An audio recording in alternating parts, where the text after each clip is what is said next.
Bienvenidos al podcast del ICVA, Instituto Cardiovascular, un espacio donde exploraremos los últimos avances en medicina cardiovascular.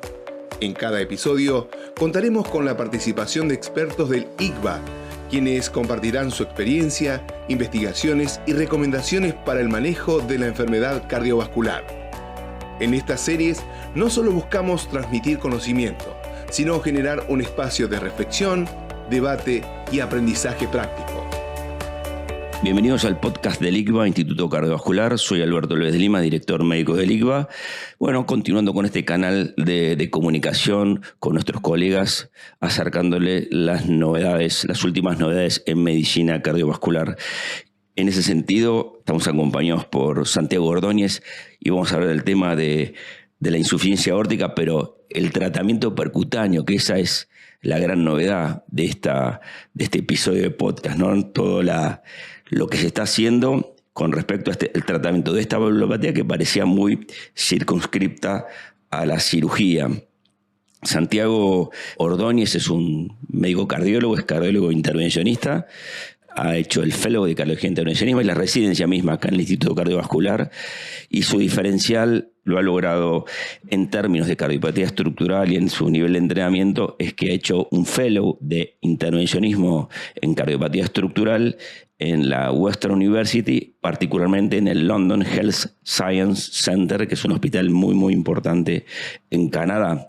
Así que, además, en su trayectoria tiene más de 22 específicamente, trabajos publicados en revistas indexadas, lo cual siempre para nosotros y acá en este podcast nos resulta de muchísimo valor. Entendemos que ese desarrollo intelectual es trascendente y que colabora para hacer la mejor medicina cardiovascular. Así que, Santi, gracias por estar. Buen día, Alberto. Muchas gracias por la invitación. Y vamos a hablar algo. Buenísimo, porque vamos a hablar de una cosa novedosa, ¿no? Un tema novedoso que tiene que ver con la insuficiencia aórtica, pero desde la mirada percutánea, tratando de transitar a quién específicamente pueden ser pasibles de estos tratamientos percutáneos, cuándo, cómo es la técnica, entender riesgos y beneficios y también la evidencia que tiene que ver con tu experiencia. Sé que estás trabajando a nivel nacional en un proyecto y en un protocolo tratando de generar información en este sentido. Pero arranquemos por el principio, si te parece, y charlar un poquito a quién vamos a intervenir para la insuficiencia aórtica, pero por la vía percutánea. Perfecto. Bueno, entonces, cuando hablamos de insuficiencia aórtica, tenemos que situarnos en una patología que no es la más frecuente como valvulopatías, pero hasta los últimos años, digamos que fue como territorio exclusivo de la cirugía cardiovascular. Digamos, paciente con insuficiencia aórtica, era difícil pensarlo en un tratamiento que no sea quirúrgico, con los riesgos que eso implica, por supuesto. Obviamente que en el envejecimiento de la población y el avance de los tratamientos médicos y demás llevó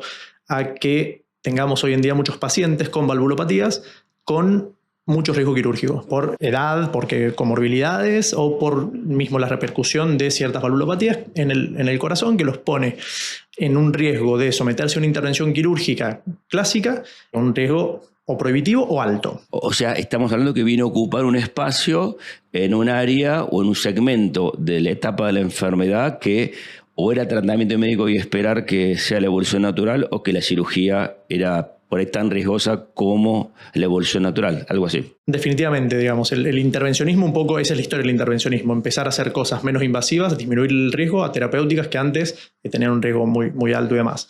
Y es ahí donde surge el tratamiento de la insuficiencia aórtica, un poco de la mano del tratamiento de la estenosis aórtica. O sea, extrapolamos lo que hacemos o hacíamos para la estenosis aórtica, para la insuficiencia aórtica, teniendo ciertas salvedades. Cuando vamos a elegir a qué paciente tratar, los criterios de tratamiento para insuficiencia aórtica de manera percutánea son los mismos que para tratamiento de insuficiencia aórtica de manera quirúrgica. O sea, es un paciente con insuficiencia aórtica severa, es un paciente que esa valvulopatía está repercutiendo en el paciente de manera en síntomas, en caída de la fracción de eyección del ventrículo, quiere decir un ventrículo que ya no soporte esa valvulopatía, que es un ventrículo que se dilata o que genera internaciones o demás. Ese paciente lo vamos a seleccionar para tratamiento. ¿Pero cuál va a ir a percutáneo o cuál lo vamos a considerar para percutáneo? Justamente que consideramos que el riesgo de la cirugía es muy alto. es prohibitivo o que realmente tiene esas comorbilidades y demás. Lo definimos habitualmente con scores de riesgo y hablamos de STS arriba de 8 o Euroscores arriba de 8, que digamos, 8% de mortalidad perioperatoria. Bueno, justamente estaba pensando en eso, qué tablas o qué score de riesgo usaban. El STS es uno y es con lo que habitualmente estás trabajando para tomar esa decisión.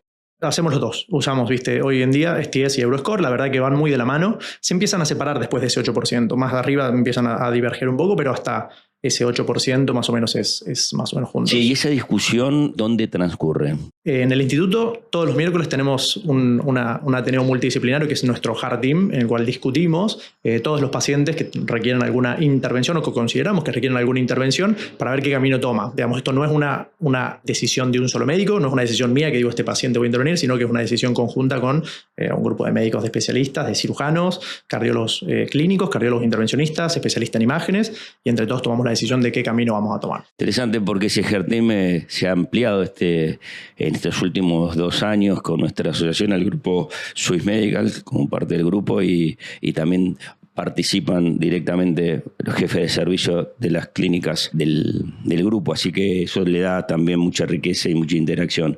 Pero bueno, seguíamos un poco con la conversación, específicamente de la insuficiencia aórtica y tratamiento percutáneo. Un poco hablabas de cuándo y cómo, ¿no? Nos faltaría ahí empezar a discutir. Bueno, esta es una parte muy interesante. Digamos que el tratamiento percutáneo de la valvulopatía aórtica, que surgió allá por el 2002, cuando Alain Crivier hizo su primer implante percutáneo en una estenosis aórtica de altísimo riesgo, un riesgo operatorio prohibitivo, empezamos a utilizar las válvulas percutáneas para tratar la estenosis aórtica. Muy distinto a la insuficiencia aórtica, por muchos motivos. Por la mecánica cardíaca que se ve afectada. Uno es un ventrículo que está acostumbrado a trabajar con una poscarga muy alta, otro es un ventrículo que está acostumbrado a trabajar con una precarga muy alta. Eso hace que las dimensiones ventriculares sean totalmente distintas, pero lo más importante es que en la estenosis aórtica tenemos una superficie de anclaje. Una superficie de anclaje que es una estructura calcificada, que es lo que habitualmente vemos en la estenosis aórtica, en el cual nosotros cuando vamos a poner una válvula percutánea vamos a anclar ahí con presión, calcio agarra estructura metálica y entonces podemos poner la válvula donde queramos sin grandes problemas. El tema, digamos, el desafío en la insuficiencia aórtica, cuando hablo de insuficiencia aórtica pura. Digo, no estenosis aórtica con insuficiencia aórtica, que lo tratamos de manera igual que la estenosis aórtica sin insuficiencia aórtica. En la insuficiencia aórtica pura no tenemos ese calcio. Y tenemos algunas características especiales en la anatomía. Habitualmente se asocian, o muy frecuentemente se asocian con aortopatía, dilatación de los senos, aortas que son frágiles, aortas que están dilatadas. No tenemos calcio y habitualmente nos encontramos con anillos de dimensiones grandes, o sea, anillos aórticos que salen del rango habitual que tratamos.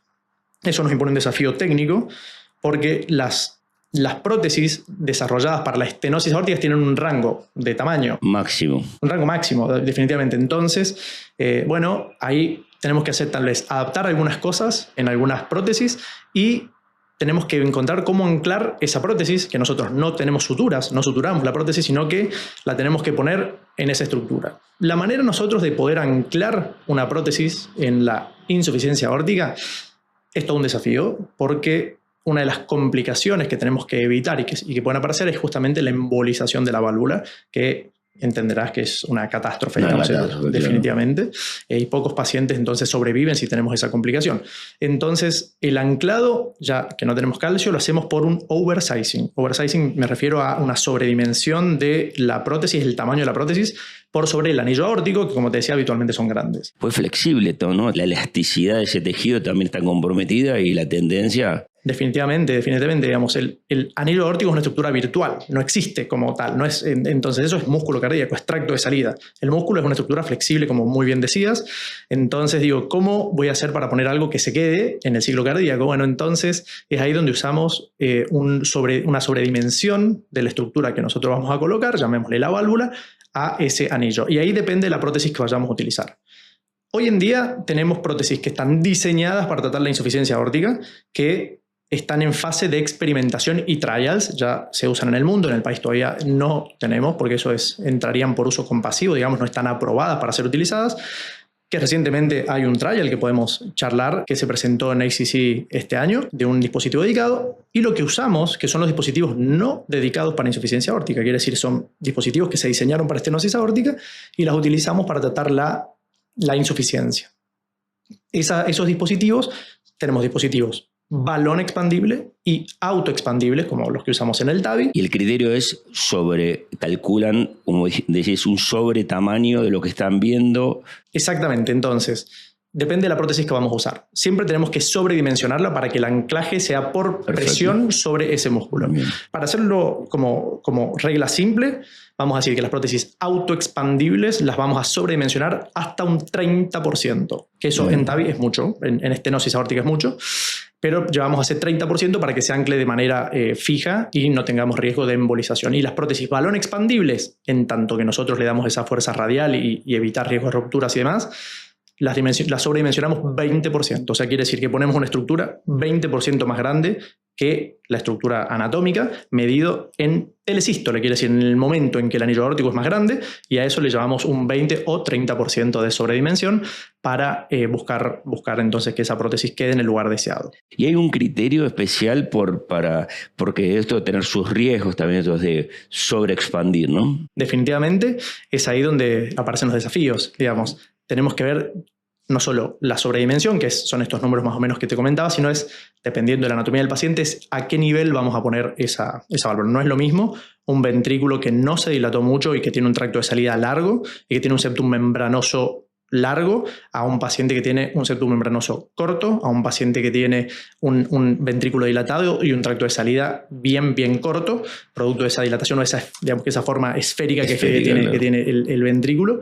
Entonces, bueno, eso lo tenemos que ver nosotros, hacer un assessment con tomografía computada y entonces decidir a qué altura vamos a anclar la prótesis, qué tipo de prótesis y obviamente ahí definir ese oversizing que vamos a usar para anclar el device que vamos a poner.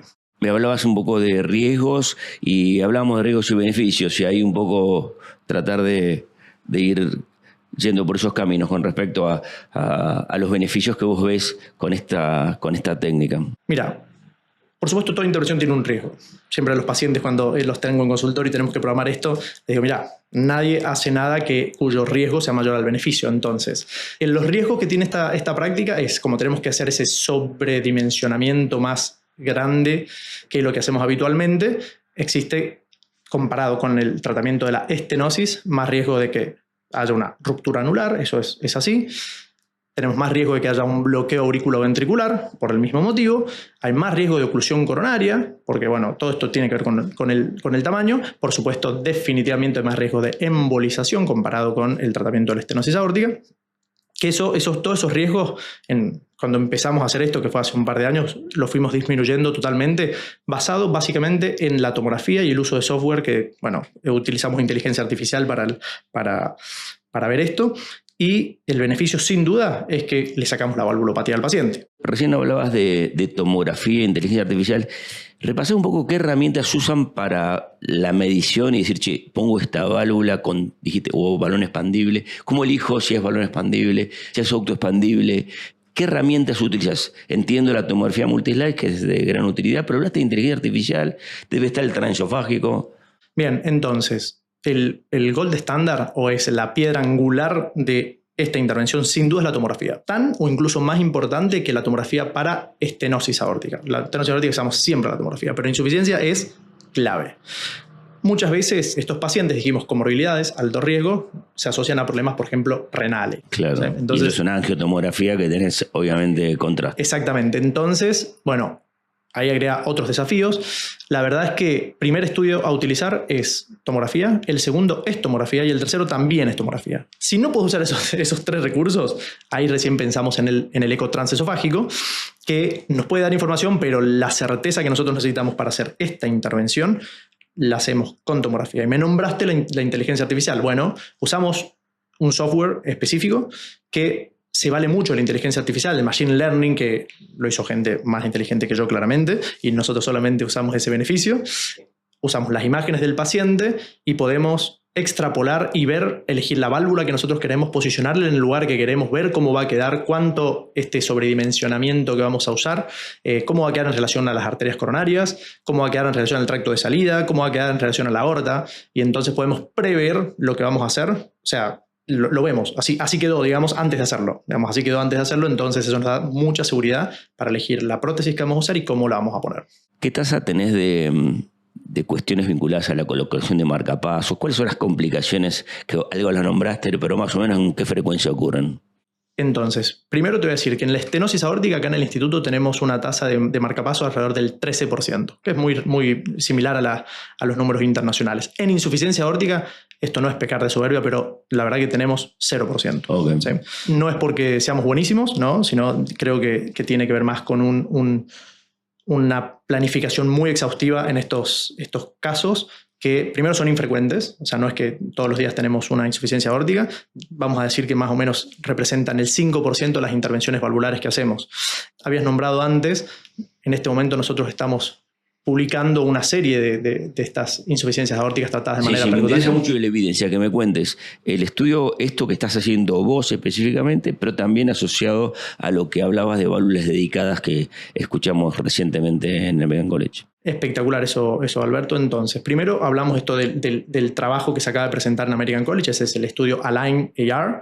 Es un estudio con un dispositivo dedicado, se llama JenaValve. Es una válvula que recientemente compró Edwards, la gran empresa de válvulas, que utiliza un mecanismo de anclaje de la prótesis no por presión, sino agarrando los leaflets de la válvula. O sea, tiene una estructura como un trípode que va a los senos y van a la base de los senos y agarra los leaflets, entonces también tiene por presión, pero no como la válvula aórtica, entonces tiene ese doble mecanismo de anclaje que evita el principal temor que tenemos, que como habíamos comentado anteriormente, que sería la embolización del dispositivo.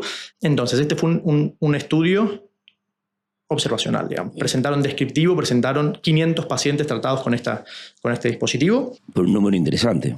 Muy interesante, diría yo, para una intervención, como te digo, que es infrecuente. O sea, no es la estenosis aórtica común que tratamos y que tenemos muchos pacientes, sino entonces juntaron 500 pacientes. Esos pacientes los siguieron, digamos, los trataron, los siguieron hasta 2 años. Más de 350 pacientes tienen el seguimiento completo de 2 años, o sea, quiere decir un número que es interesante. Y bueno, reportaron los resultados. Entonces tuvieron una tasa de éxito del dispositivo, o sea, quiere decir hacer el procedimiento y que el paciente salga exitoso en arriba del 97%, lo cual es muy aceptable. Como son siempre pacientes de altísimo riesgo. Definitivamente, todos tenían que ser de riesgo prohibitivo o alto riesgo quirúrgico, que definitivamente es donde hacemos estas intervenciones. Digamos, no era ir en contra de eso. La tasa de embolización del dispositivo fue del 1%, lo cual eso es muy bueno. La tasa de insuficiencia aórtica más que moderada, que sería el mal resultado, fue menos del 5%, eso también es un buen resultado. Y la tasa de mortalidad operatoria fue 0%. Eso es la verdad que es un numerazo. Muy bueno. Y a 30 días, pacientes muy comórbidos más, fue del 0,9%, quiere decir unos muy buenos resultados. No es comparado con nada, solamente se describió lo que hicieron con esta válvula. El mismo grupo está diseñando un trial contra cirugía, por supuesto, que es lo que digamos, uno quisiera tener para ver cómo va estos pacientes, pero en pacientes de alto riesgo quirúrgico o inoperables. Interesante, muy interesante por el número. Siempre uno tiene con cuidado o mira con precaución esta información. Son pacientes sumamente seleccionados y que es difícil, son los primeros datos y difícil extrapolarlo, ¿no? a la vida cotidiana, simplemente tomarlo dentro del marco de esa etapa de la investigación. Pero me interesa mucho tu experiencia en términos de evidencia. Acá tenemos 2 cosas. Una, que es lo que nosotros hacemos en el instituto, que vamos a publicar una serie de, vamos a decir, unos 30 pacientes tratados de estenosis de insuficiencia aórtica con dispositivos no dedicados. O sea, este dispositivo dedicado de trial recién mostraron resultados de lo que sucede en un estudio de Estados Unidos. Veo ver autoexpandibles, balón expandibles. Correcto, exactamente. O sea, vamos a ver las válvulas que usamos, que las elegimos nosotros. En realidad no es que nos toca usarlas, las elegimos específicamente. Vamos a publicar eso, que la verdad que los resultados nos han acompañado muy bien. Por supuesto, pacientes seleccionados. Eso, no hay duda en eso. No hay nada aleatorizado ni nada que se parezca. Y después también nos invitaron... ¿Cuántos pacientes dijiste? 30. ¿Y ya cerraste la serie? ¿O siguen incluyendo? No, los pacientes ya los tenemos. Okay. ¿Y cuáles fueron los resultados? Bueno, como te dije, no es que seamos muy buenos, sino tuvimos 0% de marcapaso, tuvimos externación la gran mayoría de los pacientes al día siguiente de la intervención, con, digamos, la media de estadía es 1.4 días, o sea, quiere decir que la mayoría es al día siguiente. El éxito del dispositivo fue en el 100% de los casos. Un solo paciente tuvo insuficiencia más que leve, quedó como resultado, digamos, más que leve quiere decir que ese caso fue leve a moderado. La gran mayoría quedan sin insuficiencia, que es un poco lo que buscamos en realidad. Y el seguimiento inicial que tenemos es muy corto, es 30 días, y entonces queremos llevar un poco más del seguimiento, a ver cómo les va a estos pacientes, más del año, básicamente para ver cómo repercute este tratamiento de esa valvulopatía en el remodelado reverso que queremos buscar de ese ventrículo izquierdo, que bueno, está grandes de esos pacientes, muchos de esos pacientes están dilatados. Hablaste de nivel nacional, había algo, también una serie que estás participando. No, entonces esto a nivel nacional va a ser esto. Perfecto, estos 20 casos. Sí. Bien. A nivel internacional, entonces, bueno, hablando con expertos de España y Francia, entonces nos invitaron a participar en también un estudio no randomizado, sino incluir pacientes de manera prospectiva para tratamiento de insuficiencia con un dispositivo no dedicado específico. ¿Sí? Que lo usamos, de los que más usamos, bien. Así que a participar de eso, y bueno, pero eso está en fase de programación, digamos, no hemos todavía puesto ningún paciente de más, así que eso va a suceder. Creemos que el reclutamiento va a llevar 2 años. Bueno, Santiago, la verdad que hemos pasado por un tema tan interesante y verte, la verdad, en este lugar me encanta.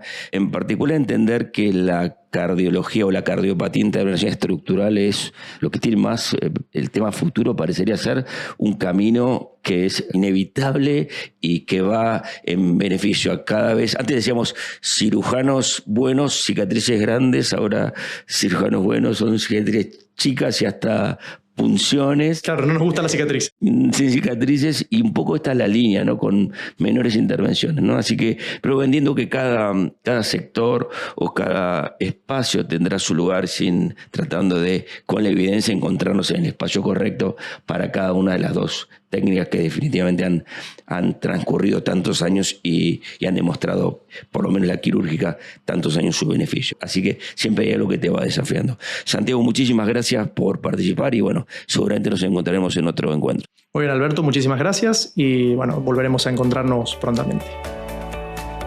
Gracias por acompañarnos durante esta edición. No olviden suscribirse a nuestro canal. Nos vemos el próximo episodio.